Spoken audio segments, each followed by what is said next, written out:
Kim Jong உன்னுக்கு அப்புறமா north கொரியாவை யார் ஆள போறாங்க தெரியுமா? உலகத்திலேயே ரொம்ப ரகசியமான நாடு இந்த நார்த் கொரியா. இந்த நார்த் கொரியாவை இதுவரைக்கும் ஒரே ஒரு குடும்பம் தான் ஆண்டுட்டு வராங்க.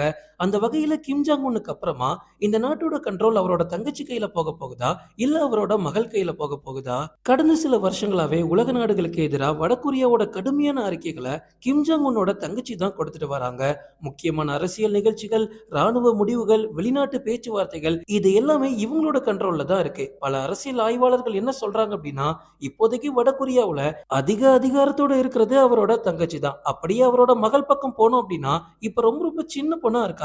ஆனா இங்க தான் மிகப்பெரிய ட்விஸ்ட். இதுவரைக்கும் நார்த் கொரியாவோட தலைவர்களா இருந்தவங்க யாருமே அவங்களோட குழந்தைங்க சின்ன வயசா இருக்கும்போது வெளியே கூட்டிட்டு வந்ததே கிடையாது. ஆனா கிம் ஜாங் உன் முதல் முறையா அதை பிரேக் பண்ணி தன்னோட சின்ன பொண்ணை இப்பெல்லாம் வெளியே கூட்டிட்டு வராரு. அதுவும் முக்கியமா ஏவுகணை சோதனைகள், ராணுவ பரேட், முக்கியமான அரசு விழாக்கள் இது எல்லாத்துலயும் இப்போ கிம் ஜாங் உன்னோட பொண்ணை பார்க்க முடியுது. இது வரைக்கும் நாட்டோட நிறைய முக்கியமான முடிவுகளை கிம் ஜாங் உன்னோட தங்கச்சி தான் எடுத்திருக்காங்க. இப்போ அது கைமாறுறதுக்கு வாய்ப்பு இருக்கு. அந்த வகையில இந்த நாட்டை அடுத்ததா யார் ஆள போறா அப்படின்னு நீங்க நினைக்கிறீங்க? கமெண்ட்ல சொல்லுங்க.